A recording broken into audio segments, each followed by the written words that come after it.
नमस्कार, हमारे चैनल में आपका स्वागत है। मैं हूं रामचंद्र मौर्य। पूरे देश में चुनावी घमासान मचा हुआ है। प्रधानमंत्री नरेंद्र मोदी, सोनिया गांधी, मल्लिकार्जुन खड़गे, राहुल गांधी और घटक दलों के तमाम नेता अपने अपने ढंग से चुनाव प्रचार कर रहे हैं। प्रधानमंत्री नरेंद्र मोदी अपने 10 सालों के विकास की बातें तो नहीं बता पा रहे हैं, लेकिन कांग्रेस के परिवारवाद पर हमला कर रहे हैं, जैसा कि पहले भी हमला करते थे। छद्म राष्ट्रवाद की बात फिर से सुनने में आ रही है और जिस तरह से भारतीय जनता पार्टी पुलवामा को लेकर के और पुलवामा बालाकोट के हमले को लेकर के फिर से छद्म राष्ट्रवाद को उभारना चाहती है भावनात्मक रूप से, उसमें भी वह बुरी तरह से असफल हो गई है। प्रधानमंत्री नरेंद्र मोदी ने अरविंद केजरीवाल को गिरफ्तार करके आम आदमी पार्टी को ख़त्म करने और आम आदमी पार्टी को भारतीय जनता पार्टी में मिला लेने की जो चाल चली थी, उसमें भी वो फ्लॉप हो गए हैं। और इस सियासी ड्रामे का फायदा अगर देखिए तो आम आदमी पार्टी और इंडिया गठबंधन को मिल रहा है। जितने भी सर्वे हो रहे हैं कि अरविंद केजरीवाल और ताकतवर होकर के जेल से आएंगे या फिर अरविंद केजरीवाल टूट चुके होंगे और उनकी पार्टी खत्म हो जाएगी। दिल्ली की जनता ने अपना हर सर्वे में जो फैसला सुनाया है, उसमें यही कहा है कि अरविंद केजरीवाल और मजबूत होंगे और जो प्रधानमंत्री 2014 में 2019 में दिल्ली की सारी सीटें हड़प लेते थे, इस बार वे सेंध भी नहीं लगा पाएंगे।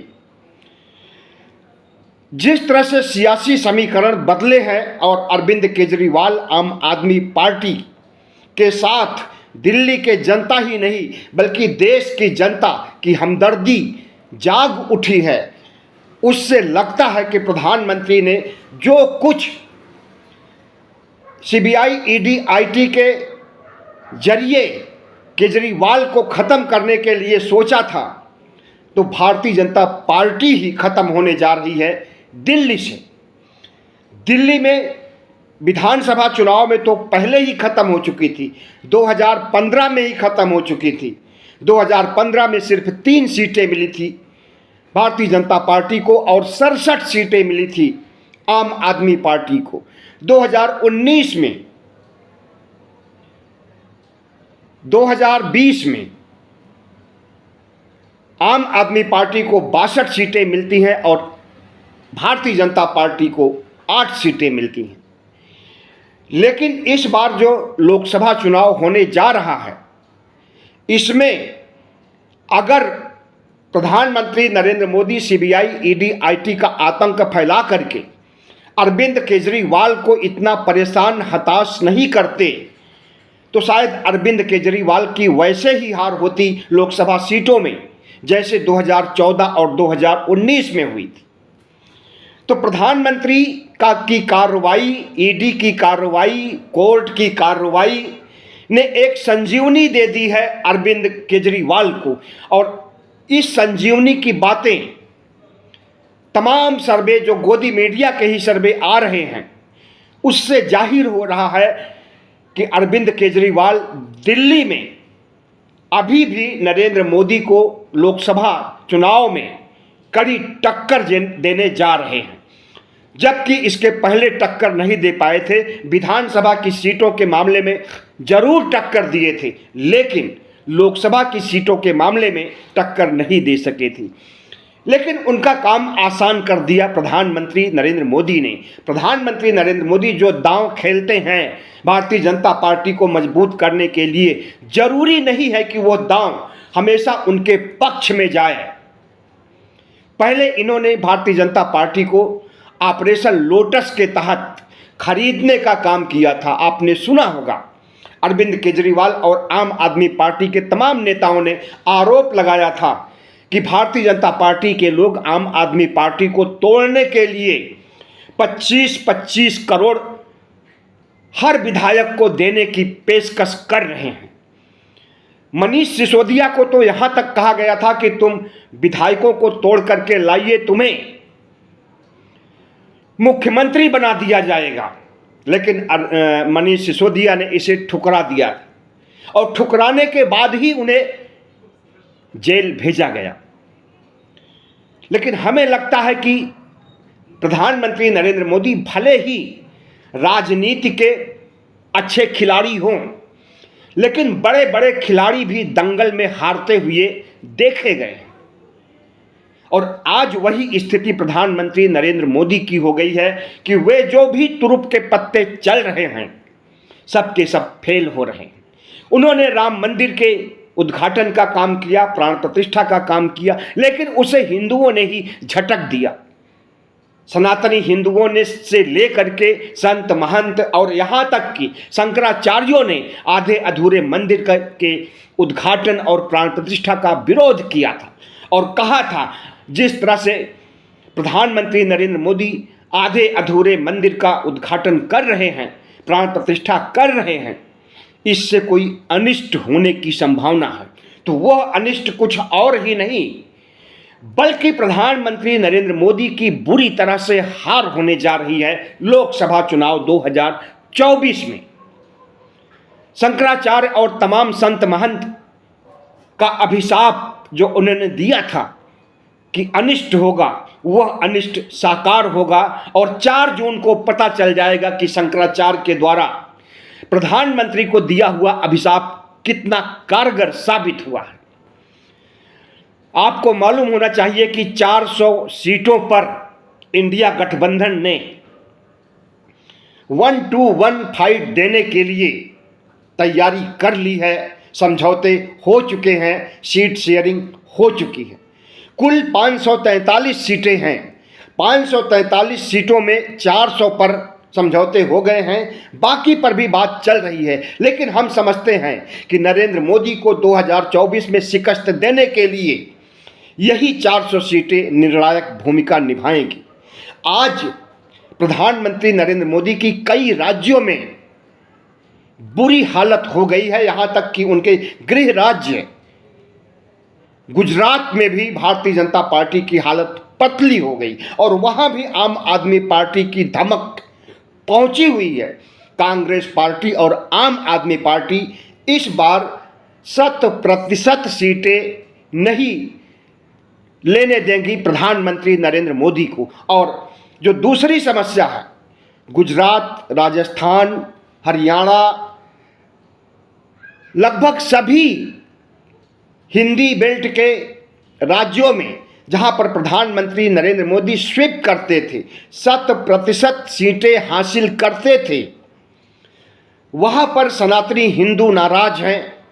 राम मंदिर की, आधे अधूरे राम मंदिर की प्राण प्रतिष्ठा और उद्घाटन से क्षत्रिय लोग नाराज हैं कि उनके साथ नाइंसाफी हुई है, उन्हें सीटें नहीं दी गई हैं लोकसभा की और उन्हें नज़रअंदाज किया गया। और गुजरात में जिस तरह से क्षत्रिय समाज को कलंकित करने, क्षत्रिय समाज की कन्याओं को कलंकित करने के लिए गुजरात के एक मंत्री ने बयान दिया है, उससे राजस्थान की करड़ी सेना, गुजरात के क्षत्रिय संगठन, यहाँ तक कि हरियाणा और कई राज्यों में भारतीय जनता पार्टी की हालत पतली हो गई है। और हरियाणा में तो आज जो स्थिति हो गई है उससे लगता है कि भारतीय जनता पार्टी को 2 सीट भी नहीं आने वाली है। आज लगभग 150 भारतीय जनता पार्टी के नेता कार्यकर्ता कांग्रेस में शामिल हुए हैं। इसी तरह गुजरात में भी भारतीय जनता पार्टी को छोड़ करके कांग्रेस में शामिल हुए हैं, आम आदमी पार्टी तक में शामिल हुए हैं नेता। तो प्रधानमंत्री नरेंद्र मोदी की जो स्थिति 2014 और 2019 में हिंदी बेल्ट के राज्यों में थी, आज वह नहीं रह गई है। और प्रधानमंत्री नरेंद्र मोदी जिस तरह से दिल्ली में सीबीआई, ईडी, आईटी का जाल बिछा करके अरविंद केजरीवाल की पार्टी को खत्म करने के लिए बीड़ा उठाया था उसमें वो बुरी तरह से फ्लॉप हो चुके हैं। आज दिल्ली की किसी भी जनता से बात कीजिए तो वह अरविंद केजरीवाल के साथ नजर आती है। इसी तरह से बाकी राज्यों में, बिहार में देखिए तो तेजस्वी यादव ने जिस तरह से उप मुख्यमंत्री रहते हुए 5 लाख नौकरियां दिया है, और जब उन्होंने रोड शो किया, जब उन्होंने पटना में रैली की, तो आपने देखा होगा कि 11 लाख से ज़्यादा लोग इकट्ठा हुए थे वहां की रैलियों में। तो प्रधानमंत्री नरेंद्र मोदी को किसी भी राज्य में उस तरह का जनाधार या उस तरह का वोट नहीं मिलने वाला है जैसे 2019 और 14 में मिला था। बिहार के अलावा महाराष्ट्र में जिस तरह से गंध मचा दिया था नरेंद्र मोदी ने, शिवसेना को तोड़ करके, एनसीपी को तोड़ करके, और कांग्रेस को भी तोड़ने की फितरत में थे, तो जो गंध वहाँ पर मचाया और जिस ढंग से एनसीपी और शिवसेना को तोड़ने से महाराष्ट्र की जनता कुपित है। प्रधानमंत्री नरेंद्र मोदी और अमित शाह भले ही ये समझते हों कि उन्होंने अपनी पार्टी को मजबूत किया है एनसीपी को तोड़ करके और शिवसेना को तोड़ करके, लेकिन जिस एनसीपी के अजित पवार के ऊपर आरोप लगाया था कि 70,000 करोड़ का इन्होंने घोटाला किया है, और उन्हीं अजित पवार को 48 घंटे के अंदर महाराष्ट्र का उप मुख्यमंत्री बना दिया गया। और इस बात को जनता अच्छी तरह समझ रही है कि भारतीय जनता पार्टी किस तरह से ऑपरेशन लोटस चलाती है, किस तरह से दूसरी पार्टियों को तोड़ती है, अपनी पार्टी में जोड़ती है, किस तरह से जिसे प्रधानमंत्री नरेंद्र मोदी और भारतीय जनता पार्टी विपक्ष को भ्रष्टाचारी कहते हैं। पूरा विपक्ष भ्रष्टाचारी है प्रधानमंत्री की नज़रों में, और जब वही भ्रष्टाचारी टूट करके प्रधानमंत्री नरेंद्र मोदी की पार्टी में आ जाता है तो बीजेपी की वॉशिंग मशीन उसे साफ कर देती है। और इस वॉशिंग मशीन की चर्चा पूरे महाराष्ट्र, पूरे बिहार और पूरे देश में है। प्रधानमंत्री नरेंद्र मोदी का चेहरा अब वो चेहरा नहीं रह गया है जो पहले था। आप देखते होंगे कि अब मोदी मोदी मोदी मोदी के नारे भी नहीं लगते हैं जो जनता के बीच रैलियों में लगते थे, क्योंकि प्रधानमंत्री नरेंद्र मोदी की छवि धूमिल हो गई है इनके कुकृत्यों से।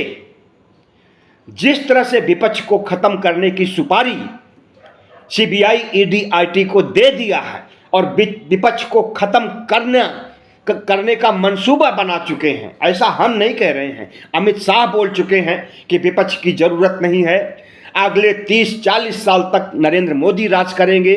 जेपी नड्डा बोल चुके हैं बिहार जाकर के कि विपक्ष की कोई जरूरत नहीं है, प्रधानमंत्री नरेंद्र मोदी अगले 40-50 साल तक राज करेंगे। और विपक्ष को खत्म करने के लिए कोशिशें भी की गई, आज भी कोशिशें हो रही हैं और आगे के लिए भी धमकी दी जा रही है। प्रधानमंत्री नरेंद्र मोदी जिस भी रैली में जाते हैं वहां हर जगह कहते हैं कि 2024 में जीतने के बाद बड़ा धमाका होगा, बड़ा बदलाव होगा। और इस धमाके और बदलाव को लोग इसी रूप में ले रहे हैं कि सबसे पहले विपक्ष को खत्म करेंगे, उसके बाद संविधान खत्म करेंगे, उसके बाद लोकतंत्र खत्म करेंगे। यही धमाका करेंगे क्योंकि इन्हें हिंदू राष्ट्र बनाना है 2025 तक। तो जब प्रधानमंत्री नरेंद्र मोदी ने अपने भविष्य की फ्यूचर प्लानिंग को बता दिया है तब जनता को यकीन हो गया है।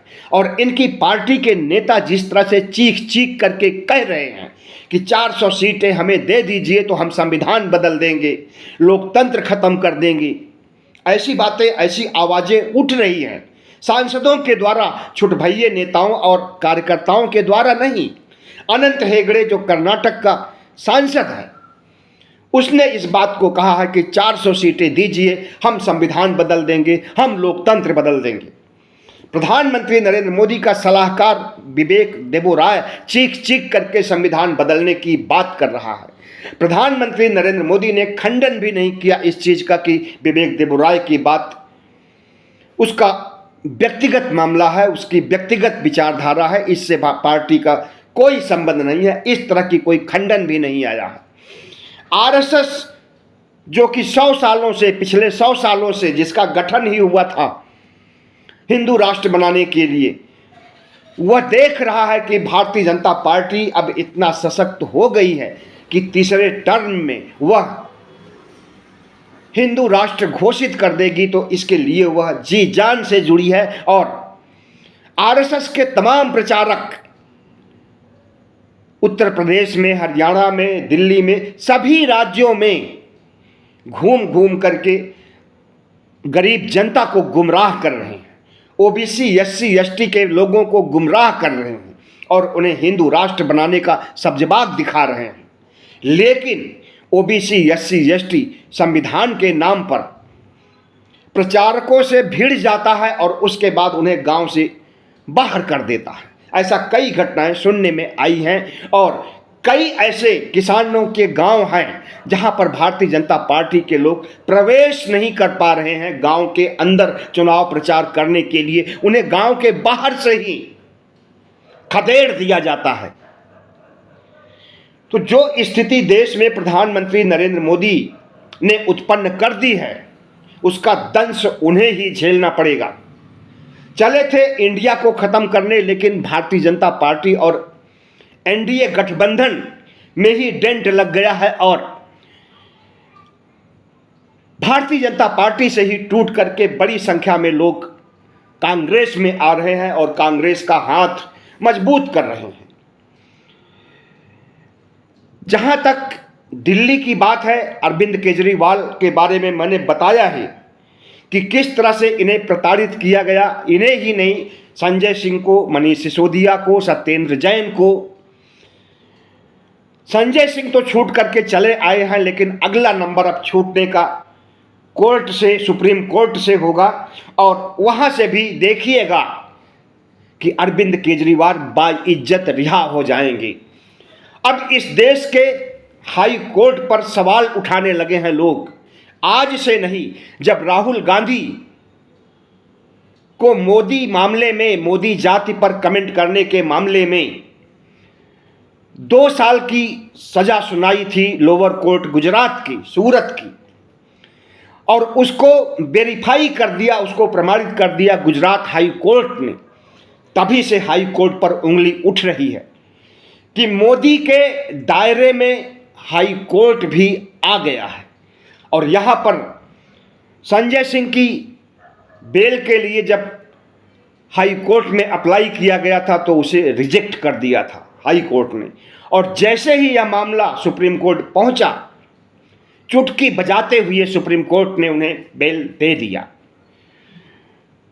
तो हाई कोर्ट से उम्मीद नहीं थी, हमें तो बिल्कुल नहीं उम्मीद थी कि आज केजरीवाल को रिलीफ मिलेगी, और वही हुआ भी। लेकिन सुप्रीम कोर्ट से हमें 100% उम्मीद है कि वहां न्याय होगा, सबसे बड़ा न्यायालय वही होगा। और chief justice of India DY Chandrachud जब तक नवंबर 2024 तक सुप्रीम कोर्ट में है, वहां अन्याय नहीं होने पाएगा।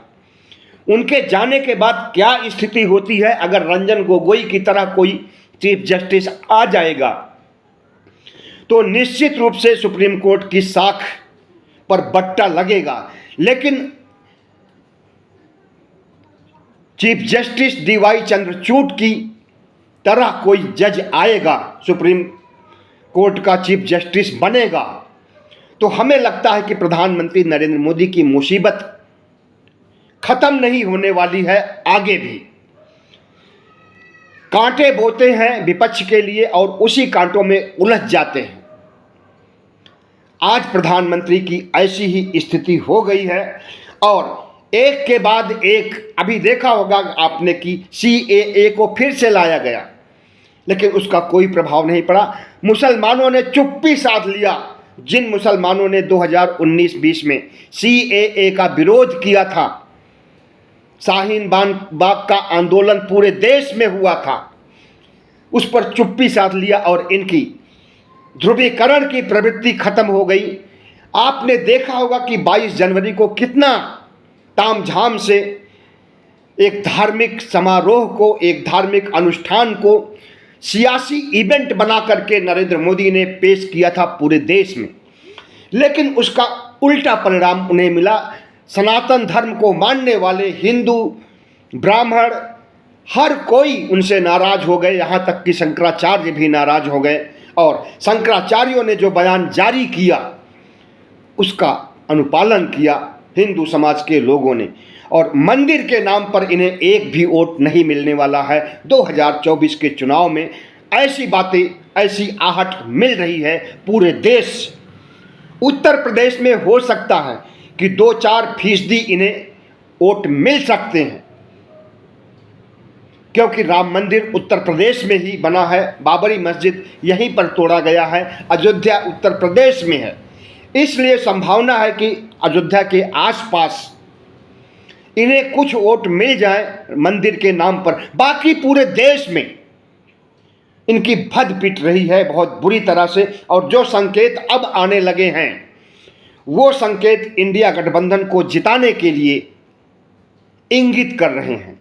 4 जून को पता चलेगा कि प्रधानमंत्री नरेंद्र मोदी ने जिस तरह से सीबीआई, ईडी, आईटी का इस्तेमाल किया, जिस तरह से विपक्ष को खत्म करने की मुहिम चलाई, उसका खामियाजा उन्हें भुगतना पड़ा है। और जितना झूठ बोलते हैं प्रधानमंत्री नरेंद्र मोदी, उसे एक बच्चा भी जानता है। अगर नरेंद्र मोदी अपनी तमाम गारंटियां दे रहे हैं और छाती ठोक ठोक करके कह रहे हैं कि ये मोदी की गारंटी है, तो इस पर कोई भी विश्वास नहीं कर रहा है। हंसी उड़ा रहे हैं लोग, और उसी 15-15 लाख की याद दिला रहे हैं, उसी 2 करोड़ नौकरियों की याद दिला रहे हैं, उसी किसानों की आय दोगुनी करने की याद दिला रहे हैं। और इनकी अभी की जो गारंटी है, जो कि 2047 तक विकसित राष्ट्र बनाने की गारंटी है, इन सभी गारंटियों पर जनता के लोग, 97 करोड़ जनता सवाल उठा रही है। और नरेंद्र मोदी के झूठ को तो अब बच्चे भी उठा रहे हैं कि नरेंद्र मोदी झूठा है, जुमलेबाज है। ऐसे में हमें लगता है कि प्रधानमंत्री नरेंद्र मोदी और आरएसएस की जो इच्छा शक्ति थी कि साम दाम दंड भेद से चुनाव जीता जाएगा, वह कुछ कामयाब होते हुए नजर नहीं आ रहा है। लेकिन अभी इनके पास एक तुरुप का पत्ता और है। जिस तरह से इन्होंने चंडीगढ़ में खपला और धांधलेबाजी करके अपना मेयर बनाया था, उसी तरह से जब 4 जून को ये हारने लगेंगे तो सबसे पहले काउंटिंग की रफ्तार धीमी कर दी जाएगी। 4 जून के बजाय 5 जून, 6 जून, 7 जून आ जाएगा, तब तक इनकी काउंटिंग नहीं होगी। और फिर चंडीगढ़ मॉडल अपना करके, धांधली करके ये चुनाव जीतना चाहेंगे। लेकिन हमें लगता है कि सुप्रीम कोर्ट की नज़र इस पर भी है। संविधान को बचाना, देश को बचाना, लोकतंत्र को बचाना सुप्रीम कोर्ट की जिम्मेदारी है, और इस जिम्मेदारी को बखूबी निभा रहे हैं। अगर चंडीगढ़ मॉडल अपनाया गया तो जिस तरह से चंडीगढ़ मॉडल के लिए फैसला सुनाया था सुप्रीम कोर्ट ने और आम आदमी पार्टी कांग्रेस का मेयर बना दिया था, उसी तरह से अगर चंडीगढ़ मॉडल अपनाया जाएगा 4 जून को या 5 जून को, तो सुप्रीम कोर्ट स्वतः संज्ञान लेगा और इनके धांधली, इनके घोटाले को उजागर कर देगा, पूरे देश के सामने नंगा कर देगा भारतीय जनता पार्टी को, और फिर ये मुंह दिखाने लायक नहीं रह जाएंगे। बहुत बहुत धन्यवाद। हमारे चैनल को सब्सक्राइब कीजिएगा, लाइक कीजिएगा और शेयर कीजिएगा।